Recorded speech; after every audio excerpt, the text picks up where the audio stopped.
secara prodeo pro bono Oke. atau cuma-cuma gratis. Nah, mungkin teman-teman tadi sudah melihat cuplikan dari tayangan video persidangan Richard Eliezer di mana ahli yang dihadirkan pada awal pembukaannya mengatakan bahwa ia dihadirkan di persidangan secara prodeo pro bono. Nah, mungkin teman-teman yang awam hukum nih pengen tahu apa sih arti prodeo pro bono itu dalam istilah hukum. Nah, aku bagi tahu ya informasinya, semoga ini juga bermanfaat untuk kalian. Jadi teman-teman, dalam hukum ada dikenal pemberian bantuan atau layanan hukum secara cuma-cuma alias gratis. Tentu saja ini ditujukan untuk kriteria masyarakat tertentu yang berperkara di pengadilan.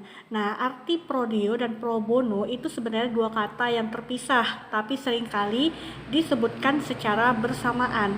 Nah, kenapa aku bilang ini dikatakan secara ini merupakan kata yang terpisah dan memiliki makna yang sebenarnya serupa tapi tak sama, teman-teman. Jadi, kalau prodeo sendiri itu dikatakan sebagai pemberian layanan hukum secara cuma-cuma atau gratis gitu ya di tingkat pengadilan. Biasanya dalam hal ini nanti proses persidangan itu pihaknya dibebaskan dari pembayaran biaya perkara, teman-teman. Sedangkan kalau pro bono sendiri itu adalah pemberian layanan atau bantuan hukum secara gratis oleh advokat berupa pendampingan hukum, pemberian layanan bantuan hukum kepada kliennya. Atau kata lain pihak yang akan berperkara yang membutuhkan bantuan atau pendampingan hukum oleh pengacara atau advokat. Nah, untuk dasar hukumnya sendiri, prodeo itu sudah ada aturannya, yaitu Peraturan Mahkamah Agung Nomor 1 Tahun 2014 terkait dengan pedoman pemberian layanan hukum bagi masyarakat yang tidak mampu di pengadilan negeri. Sedangkan kalau pro bono ini kan dari pengacara ya, memberikan bantuan hukum secara gratis, itu sudah ada aturannya di Undang-Undang Advokat pasal 22 ayat 1, lalu juga di kode etiknya di pasal 4 huruf F.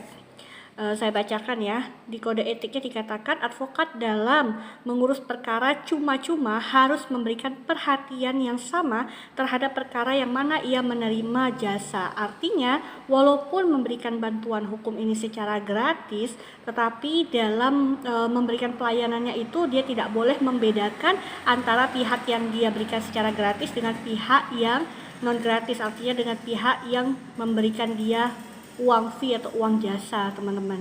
Jadi nggak boleh dibedakan, tetap harus diperlakukan sama.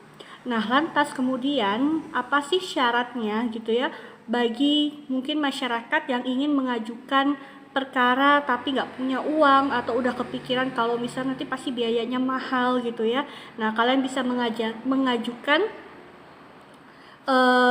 secara prodeo perkara tersebut. Dengan terlebih dahulu persyaratannya adalah kalian mengajukan permohonan ya, permohonan baik secara tertulis atau secara lisan untuk mengajukan perkara secara cuma-cuma alias gratis alias tidak dipungut biaya.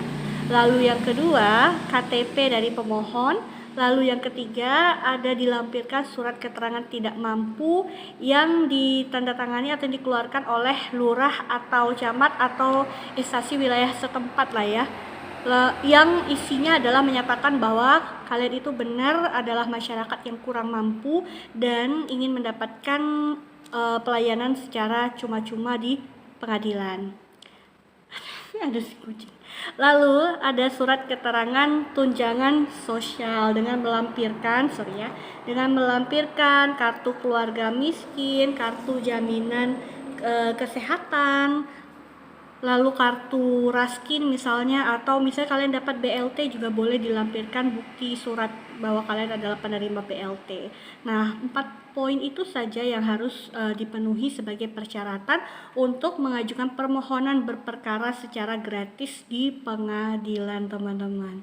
So, semoga ini dapat membantu kalian dalam memahami makna prodeo pro bono, teman-teman.